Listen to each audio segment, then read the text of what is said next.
नमस्कार, मैं doctor Shilpa Yadav, assistant professor botany, government Dungar college, Bikaner. आज हम ब्रायोफाइटा की क्लास ब्रायोप्सीटा के बारे में अध्ययन करेंगे। ब्रायोप्सीटा ब्रायोफाइट्स का सबसे बड़ा समूह है, लार्जेस्ट ग्रुप है। इसे मॉसिस के नाम से भी जाना जाता है। कॉमनली हम इसे मॉसिस कहते हैं। इसके 660 वंश व 14,500 जातियाँ विश्व में पाई जाती हैं। अगर इसके वितरण की बात करें तो यह पर्वतीय क्षेत्रों में वह 1250 से 2500 मीटर तक की ऊंचाई पर व्यापक रूप से मौजूद हैं। ये इसकी कुछ स्पीशीज़ 6500 मीटर तक की हाइट पर भी मौजूद होती है। अगर इसकी हैबिटेट की बात करें तो यह टेरेस्ट्रियल हैबिटेट्स पे या आवासीय स्थलों पर ज़्यादा अच्छी तरह से विकसित है एज़ कम्पेयर टू हिपैटिकॉप्सीडा और एंथोसिरोटॉप्सीडा।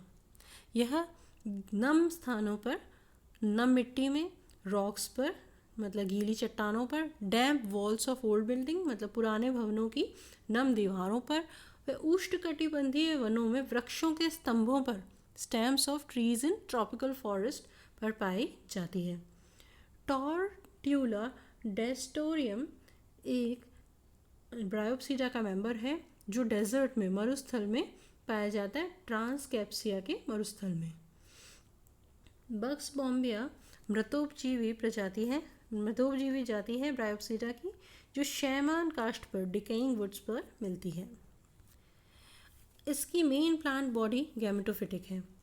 ब्रायोफाइट्स की जो मेन प्लांट बॉडी होती है वो युग्मविधि होती है। यहाँ पर जो गैमेटोफाइट है वो उसकी दो अवस्थाएं होती हैं। प्रथम तंतु अवस्था, प्रोटोनिमा स्टेज। यह जो प्रोटोनिमा स्टेज है वो श्यान यानी प्रोस्ट्रेट, विसर्पी मतलब क्रीपिंग होती है। और इसका जो ये तंतुल होती है, फिलामेंटस होती है, और ये तंतु होता है वो शाखित होता है। फिलामेंट कैसा है? ब्रांच्ड होता है। ठीक है, तो जो ये प्रोटोनिमा या प्रथम तंतु है वो बीजाणु के अंकुरण से प्राप्त होता है। जब स्पोर जो है, मियोस्पोर जो है वो जर्मिनेट होता है तो वो क्या बनाता है? प्रोटोनिमा बनाता है। ठीक है, यह जो पूर्णतया कायिक प्रावस्था है और इसमें जनन अंगों का विकास नहीं होता, इसमें सेक्स ऑर्गन्स नहीं बनते। दूसरी जो प्रावस्था है, दूसरी जो ग्रोथ स्टेज है वो है लीफी स्टेज, पर्णिल अवस्था या गैमेटोफोर।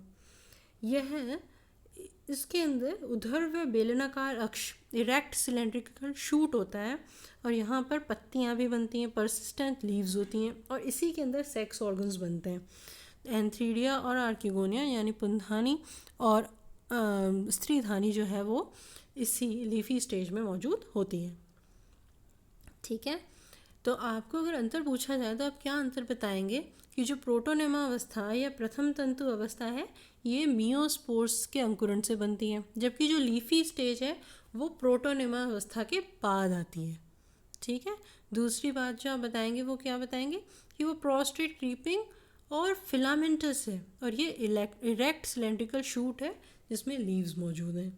तीसरी बात बताएंगे कि प्रोटोनेमा अवस्था या प्रथम तंतु अवस्था में कभी भी सेक्स ऑर्गन्स मौजूद नहीं होते, जबकि लीफी स्टेज के अंदर सेक्स ऑर्गन्स बनते हैं।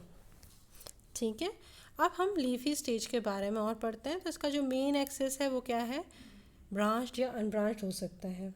ठीक है, पर्णिल युग्मविद का ऊर्ध्व अक्ष पत्तियां एवं मूलाभास में विभाजित होता है। ठीक है, क्या जो लीफी स्टेज है उसमें क्या क्या है? वर्टिकल एक्सिस है, लीव्स हैं और राइजोइड्स हैं। ये जो ब्रांचेस निकलती हैं इसमें से वो कहाँ से निकलती है? पत्तियों के नीचे से निकलती है। ठीक है, जो मुख्य अक्ष है वो शाखित और अशाखित है। मेन एक्सिस ब्रांच्ड और अनब्रांच्ड हो सकता है और शाखाएं सदैव पत्ती के नीचे से उत्पन्न होती हैं। अब पत्तियों की बात करते हैं। तो जो ये पत्तियां हैं वो छोटी हैं, माइन्यूट्स, सिंपल है मतलब सरल है, ससाइल मतलब अवृंत है और इनके अंदर एक सिंगल मिडरिब मौजूद होती है। देखिए, हमने पत्तियों की बात तो हिपैटिकॉप्सीडा में भी की थी कि कुछ वंश जो है उनमें पत्तियां मौजूद होती हैं, 2-3 लेयर्स ऑफ लीव्स होती हैं उसके मेन एक्सिस पे, लेकिन वो जो 2-3 लीव्स होती हैं वो सिंपल स्मॉल होने के साथ साथ उसमें मिडरिब मौजूद नहीं होती है ना, मध्य शिरा मौजूद नहीं होती। लेकिन ब्रायोप्सीडा के मेंबर में मिडरिब मौजूद होती है। ये जो लीव्स हैं वो सिंगल सेल थिंक है, मतलब सिर्फ एक ही कोशिका जितनी इनकी मोटाई होती है। ट्रू रूट्स यहाँ पे एब्सेंट है, तो यहाँ पर क्या मौजूद है, राइजोइड्स मौजूद हैं। ठीक है, तो और ये जो मूलाभास है वो कैसे हैं, बहुकोशिकीय, मल्टी सेल्यूलर हैं, ब्रांच्ड हैं यानी शाखित हैं, और इनके अंदर हमेशा ऑब्लिक सेप्टा मौजूद होता है। पट कैसा होता है, त्रियर्क मौजूद होता है। एक्सिस या अक्ष की बात करें तो इसके अंदर क्या है, सेंट्रल कंडक्टिंग टिश्यू है, केंद्रीय चालन क्षेत्र, और बाहर की ओर परिधीय कॉर्टेक्स है ना, पेरिफेरल कॉर्टेक्स है। बस ये दो ही चीज़ों से बना हुआ होता है क्या, इसका अक्ष या सेंट्रल सिलेंडर। अब बात करते हैं इसमें रिप्रोडक्शन की। तो सबसे पहले वेजिटेटिव रिप्रोडक्शन या कायिक जनन। कायिक जनन फ्रेगमेंटेशन यानी खंडन, स्टोलेंस यानी भूस्तारी, ब्रांचिंग ऑफ प्रोटोनेमा यानी कि प्रथम तंतु के अंदर की शाखाओं से, स्पेशल लीफी शूट यानी विशेष पर्णिल शाखाओं द्वारा, गैमी या परसिस्टेंट अपाइसिस यानी अपाती शिकाग्रों द्वारा होता है।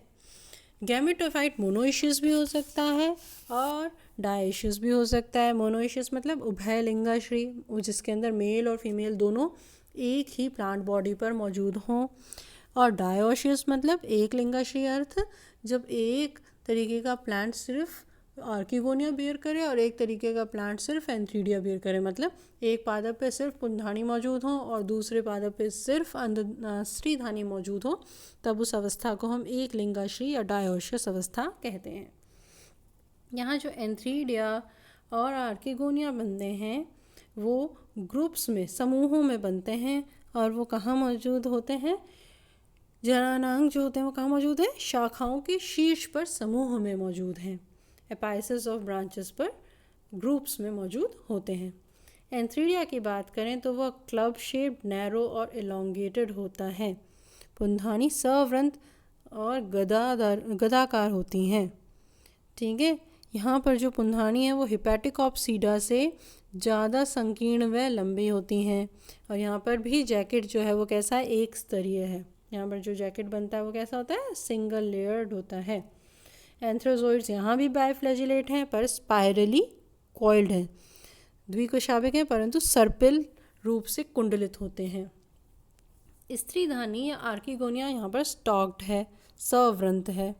ठीक है, और यहाँ पर भी हिपैटिकॉप्सिडा की तुलना में जो ग्रीवा या नेक है वह अधिक लंबी है, 40 से 50 कोशिका वाली होती है इसकी नेक। ठीक है, और अंडधा स्थूल होता है, मासिव होता है। ठीक है, एलोंगेटेड नेक है 40 to 50 सेल्स की, और मासिव वेंटर है। जो स्पोरोफाइट या बीजाणुविद बनेगा ये, उसमें यहाँ पर भी फुट सीटा और कैप्सूल मौजूद होते हैं। देखिए तीनों जगह फुट सीटा और कैप्सूल मौजूद हैं, परंतु जो आपका हिपैटिकॉप्सिडा है उसके जो पुराने मतलब रिक्शा वगैरह जो हैं, प्रिमिटिव जितने भी हैं, उनके अंदर क्या है, फुट और सीटा मौजूद नहीं है, सिर्फ कैप्सूल मौजूद है। ठीक है, आगे की तरफ तो वहाँ पे भी फुट और सीटा और कैप्सूल मौजूद है, लेकिन हॉर्नवर्ड्स या एंथोसेराटॉप्सिडा के मेंबर में कैप्सूल जो है वो काफ़ी इलोंगेटेड होकर हॉर्न जैसा दिखाई देता है।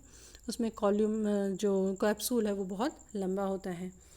यहाँ पर जो फुट सीटा और कैप्सूल है वो अच्छे से डेवलप्ड हैं, और लेकिन यहाँ कैप्सूल ना लंबा होकर सीटा लंबा होता है, और ये सीटा क्या करता है, कैप्सूल को काफ़ी ऊपर तक ले जाता है ताकि डिस्पर्सल ऑफ स्पोर्स हो सके। जहाँ पर हिपैटिकॉप्सिडा की बात थी वहाँ डिस्पर्जल के लिए इलेटर्स थे, और एंथोसेराटॉप्सिडा में डिस्पर्जल के लिए क्या मौजूद था बताइए, सूडो इलेटर्स मौजूद थे। लेकिन यहाँ पर पेरिस्टोम मौजूद है। यहाँ पर क्या मौजूद है, पेरिस्टोम, पेरिस्टोमियल टीथ। कई बार आपसे सवाल भी पूछा जाएगा, तो वो यहाँ पर डिस्पर्जल का काम करते हैं। ठीक है, यहाँ पर जो फिर स्पोर्स बन गए मियोस्पोर्स, वो जो मियोस्पोर्स बने वो क्या करेंगे, प्रोटोनेमा को जन्म देंगे। प्रोटोनेमा जो है वो क्या बनाएगा, लीफी गैमेटोफोर बनाएगा, और इस प्रकार से क्या होगा, वापस गैमेटोफिटिक जनरेशन बन जाएगी। ठीक है, यहाँ पर याद रखने वाली जो बात है वो यह है कि कैप्सूल के अंदर बहुत सारे बंधे क्षेत्र होते हैं, स्टेराइल रीजन्स होते हैं, जैसे कैप्सूल वॉल, पेरिस्टोम, कॉल्यूमेला, देखिए हमने बात की थी कॉल्यूमेला एब्सेंट होता है हेपेटिकॉप्सीरा में, यहाँ पर मौजूद है। ठीक है, यहाँ पे जो आर्कीस्पोरियम है वो भी मौजूद होता है। फलद सूतक, सॉरी गलत प्रोनाउंस हो गया, आप इसे बुक से देख लें। स्फेग्नम जो है उसको छोड़कर अब बाकी सभी के अंदर कैप्सूल के स्फुटन में पेरिस्टोमियल टीथ कैसे होते हैं, हाइग्रोस्कोपिक होते हैं। हाइग्रोस्कोपिक का मतलब क्या होता है, वो पानी का अवशोषण करते हैं, आर्द्रता ग्राही होते हैं। ठीक है, धन्यवाद।